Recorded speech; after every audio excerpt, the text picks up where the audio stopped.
Hello, back again to do another unboxing and review. Today we're going to be looking at a universal smartphone accessory. This is the CG01 Bluetooth smartphone cap grip number 2. Comes from a company called Ulanzi. Correct me if I'm pronouncing it wrong, but that's what I'm going to say for the rest of the video. And yes, this is my first item from this said company. Alright, so what is this exactly? Basically, it's a grip attachment that you put on your phone so you can hold your phone more like an actual camera. And for you young ones out there that have only used your phone to take pictures, you should know that the grip you have on the phone, whether you're doing landscape or the portrait, neither of those grips are as good or as ideal as the grip that you have on here. And that's why all your pro camera stuff, like your DSLRs and etc., they work with grips like this, and they don't look like smartphones, okay? There's a reason for that. Anyway, so for those of you who don't know, you wrap your front fingers around here, and then your pointer finger and your thumb are left up top to activate the controls. And if it was like a camera, you would have your shutter up there and your zoom and etc. You get the point. Okay, so that's what this one does. Also, this has some Bluetooth capabilities too. We'll get into that later, but I believe you can take off this top shutter button and use it like a remote, so you can set up the camera somewhere and walk away and then take pictures, right? Okay. Anyway, and there's I think one other feature, but we'll get into that a bit later. So let's talk about availability. I did have this imported, so you may have to do that as well. Just putting that out there. Okay, let's go ahead and take a look around the pack. Alright, so here's the front of the box, which you've already been looking at. Turn to the side here. So this here is actually a surprise to me. I didn't know about this when I had it imported, but apparently there's a 10x magnifier behind that cap there. Okay. Here, this is showing you how you can store the charging cable within the grip when you're not charging the device. Kind of bring the cable along with you. Pretty convenient and slick idea there. And if you're wondering why you need a charging cable, it's because you need to charge up this, which is the Bluetooth remote. Of course, if you're just using this as a grip, you might not need to charge it, but you probably want the button feature, so I would. So anyway, you have the cable with you. Alright, here you go. You see, it gives you an idea what it looked like with a phone installed. And so you see the lenses are out here, so I'm not really sure how this magnifier in the middle works, but hey, we'll figure that out later. Anyway, moving on. You can see there's some of the places where they probably have info or more stuff you can buy, advertised, and you can see that this is obviously meant to be sold in both not only China but also in the West, since Facebook is there, and Instagram right along with WeChat and Weibo. So yeah, alright. And then over here you got some checkout stuff. You got a barcode and a SKU number and all that good stuff. Okay, on this side here, oh, okay, yeah. So this is showing you how that remote comes off. I kind of mentioned that earlier, or I should have. Anyway, yeah, the remote can come off, and then it's evidently held on with magnets. Okay, that's pretty clever. And then you use a Type-C to charge it. And okay, and there's your range of how far that remote works. Again, away from the phone. Okay, so that pretty much covers that. Now let's go. Alright, so overall impressions of the packaging, it's actually good. First of all, the physical, the box is really rigid, so it would easily protect what's inside.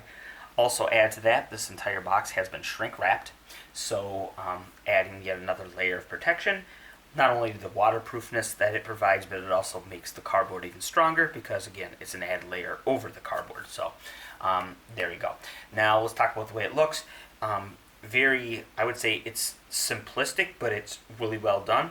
We have the item, which just so happens to be black on a white background, so you have a lot of contrast. It sticks out. You can see what it is even from a distance because they have a big picture of the item right up front. And that's the way I think it should be. Alright, also notice that everything on the box that's of importance has been translated into English, so obviously showing that it's meant to be sold outside of its native market. And one other thing, I like to see that these are coming in retail-ready packaging. I think it does a lot for your brand to actually have boxes that could be put on a store shelf. Because remember, not everything in this price point, in this type of item from where I'm getting it, not everything is like that. Some of them are just really, yeah, they skimp on the packaging, but not in this case. So that's a plus. Alright, so now for the unboxing. I've already removed the shrink wrap. Okay, looks like we have the items on/in a tray. Yeah, that's the bottom, so it pulls out this way. Okay, everything comes on that tray. And here we are. So we have a qualified certificate telling us that upon inspection and test, this product is qualified. Okay, great. Have an instruction manual there on top. And then the item right there below. Lift this up. And then that's that. Okay. So let's quickly look at the instructions here. I'm just basically going to show you. I'll read them and tell you anything that I think is important here. So, okay. It looks like we have a couple different languages, I think. Let's see, so this image, let's see, do is repeated. Yeah, okay, so it's 4 different languages. So, let me see where English. Okay, there you go. English is right here on the bottom.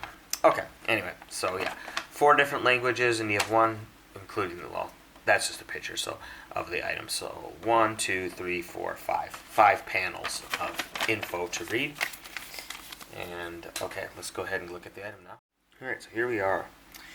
One of the first things I noticed when I picked it up, because I grabbed it right here, is that this is actually textured. You can probably see it, but it's also a different material. It's like a rubbery material. It's still, I mean, there's not a lot of, we call it compression, so it doesn't squeeze in. It's not like any kind of memory where you put your fingers in there and it kind of forms to your finger, no. But it is rubber, or some kind of silicone or something to that effect. So you do have, and then of course you can see the texture there. So, alright, and then, so let's actually first talk about the weight of it. It's actually a little bit heavier than I thought it would be, but keep in mind, because I was expecting it to be like basically really cheap plastic, and it doesn't feel that way, which of course is a good thing. It isn't heavy, but it is a little more mass than I was expecting. So, but still, it's light, so just know that. All right, here we go. Here up top, here's that shutter button. I want to see if you can pull it off, because remember it was supposed to be held on by magnets or something. Oh yeah, and yeah, there's your magnet. So it definitely is. And I just doing it here. You can see. Yeah. So okay. So it is held on by magnets. Right back there is where you charge it. Okay, and then down here should be where the cable is. Okay, so you saw I just slide that off right there. And then there's your charging cable inside. You can see that is what, Type C, as it said it would be on the box. Then there's the other end here. So, okay. I'll charge it after I'm done looking at it initially here, so I'll put that back. Oh, slides in, stays in, good. On the bottom, very important, there's where you can mount this on a tripod. So there's that screw, and also notice that it is lined with metal in there. So nice touch, gives it a little more longevity. Okay, and then actually I didn't point this out earlier, but now that we're here, I'm going to show this to you. So you see this here, you can actually slide this back, right? Yeah, there we go. So you take this off, and then now you have a slot up here to mount like a light. So that's cool. Actually, I kind of remember something like that, but I didn't show you that earlier. It wasn't actually really pointed out on the box either. But anyways, there you go. So there's an extra little feature there. All right, now let's talk about how you go ahead and get this attached to your phone, or put your phone inside. So first here, it looks like we're going to have these kind of sliding claws. One of these is stationary, I'm pretty sure, this one, right? But this one here can move up and down. See that? Okay. And yeah, that does take some effort. So, which is good because you don't want your phone to obviously fall out. And then in here, if it's coming up, you have these silicone cushions. Let's see, there's one there, and then of course there's one on the bottom as well. So it doesn't damage your phone. And then here's some directions written, and I'm gonna look at these languages here. Okay, I'm pretty sure over here this is Japanese on this side, and then over here we have English. So you have your directions right there on how to pair the Bluetooth with your smartphone. So yeah, and then just here it gives you a little picture about I think how to turn it on, and of course a reminder of yeah. So anyway, okay. So let me go. Oh, how could I forget? I almost forgot again. Right, this. So I'm gonna go ahead and take this off. Supposedly there's a lens back here. What? Okay, so you pull this off and then there's just a pad here. Okay, so this isn't a lens. I was thinking maybe you could flip your camera around and put it here and then shoot the main camera through here and this was going to be a lens. Okay, that's not the case obviously. So that's not what's up here. It's this thing.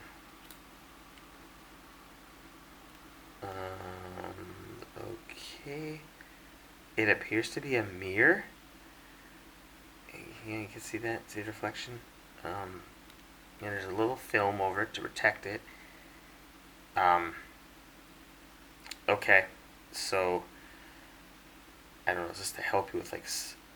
Oh, wait a minute. I think... Does it go on this way?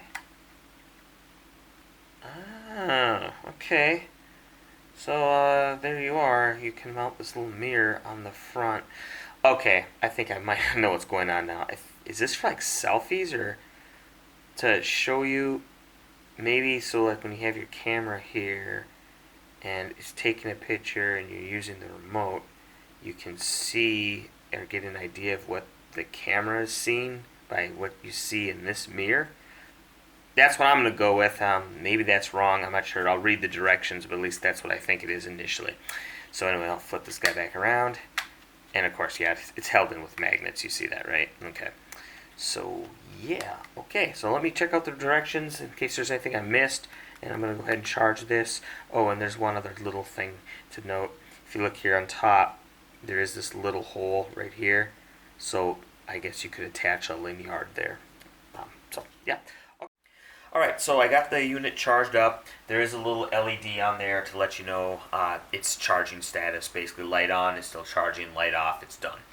Okay, now, you can see I also got a phone in there, and that was quite a bit of effort, and I'll kind of get into that in a bit. But I think there's no better time to let you know just what kind of phones you can put in here, namely by the width of the phone. And there's also another consideration, but most importantly, we'll start with the width of the phone. So it can take anywhere from a phone that is 60 to 82 millimeters wide, or in inches, that's 2.36 all the way up to 3.22. Now, that's obviously the main constraint, but there's also something else you have to think about, and that's the button placement on your phone. Because these clasps come down, well, actually this one comes down, the bottom one is stationary, but this thing is pushing down with a lot of force, which is obviously good to hold your phone in there. You won't want your phone to fall out, as I said earlier, but anything that this pushes, or this on the bottom, it's going to push in that button if there's a button there. So that kind of tells you where you have to set your phone in here. And there's one other thing about phone placement, and let me just unlock this phone real quick, and we'll get to that. Alright, so here we are. I've got the camera open. But what I wanted to show you about is the placement of the phone. Now, even though on this particular phone, the LG V20, I could put this claw here in the middle, and this one, well, basically anywhere on the top except here, because there's a button here. So I do have a lot of freedom on this phone, especially on the top portion. So why is my phone like all the way off? See, it's off center. The reason is because of this grip. If if you want to wrap your hand around here, right, you can't have the phone sticking out over here, because then you're trying to wrap your hand around the phone, and then you don't quite line up with this, and it's really hard to push the shutter button. So you basically have to move the phone all the way to the end, at least if you want any form of ergonomics, right? So therefore you end up with something like this, which is fine, but yeah, it's obviously heavier to my left. So it kind of has this tendency to do this, so I have to kind of actively hold it flat or level. Now, I mean, of course, you're going to be holding it anyway, but that's just something to point out. So anyway, let's go ahead and just show you that this thing works here. So, alright, I'm going to take a picture of that. So I'm going to use the shutter button up here just to show you it works. I'll let you see the controls here. Okay, so you saw that flash, it took the picture, right? Okay, so yeah, it does work. There's you can read in the instructions, but there is a timeout for the shutter button. Basically, if you don't, well, you get it. If you don't do anything for so long, it goes into like a hibernation mode, and then if you don't use it for, I think, was it 30 minutes, it just shuts off. So it does have that. Okay, so so far it's working. Oh, I wanted to show you the use of this. Alright, so here's my fill light. It's nice, it's sized. I can put this in my pocket easily. And so this one here has an LED array behind this diffuser. And it is bright, don't get me wrong, but the diffuser is good because it doesn't dazzle your subject when you're taking a photo of them. And they appreciate that, of course. Okay, so this particular one is made from this company here, Andor, and it is powered off of 2 AA batteries that go back there. Really like the batteries as opposed to the recharge with a USB cable, because I can always just pull batteries out of my pocket. Alright, anyway, and then you can on off there, then light decrease or light increase intensity right there. And it does have expansions if you want to put yet even more accessories on your accessory. Okay, now, oh, and it attaches using one of these here. So it should work on our Ulanzi grip. So let's go ahead and see if it works. Pull up the camera real quick here. So we're back to the camera. Slide this little thing off here. And, oh yeah, slides out real nice. Okay. Tighten it down. And there we go. So let me pull back a little bit here. So you can see there. Yep, works. Alright, so in conclusion, would I recommend this? I would say the first and most important thing is to make sure your phone will work with this. We already talked about button placement and, of course, your phone's width. So that's, I think, number one important thing to check into. Assuming that it does fit, then I would say it's a pretty good gadget if you're serious about kind of taking photos with, and it's not just a impulsive, I want to take a photo of one thing every so often. If you're actually planning on doing, like, shooting, I don't know, birthday party or something, then this would definitely make sense bringing along. But as just a daily keep it in your pocket, I don't really think realistically this is something you're going to be taking on and off just because of the spring tension. It is, I mean, it's doable, but it's not exactly easy. I did it over actually my bed, so in case the phone popped out or I dropped it, it wouldn't, get it. But yeah, I can see this being kind of hard to put on, quickly, especially if you're already holding something else. Nah. So just keep that in mind. But for what it does, it did everything it promised, so I will give it that, and I think it's a pretty cool gizmo. I'm going to keep it. I don't know if I'm going to daily carry it, but it is something I'll probably throw in the trunk. I mean, and yeah, then I have it with me. No problem, right?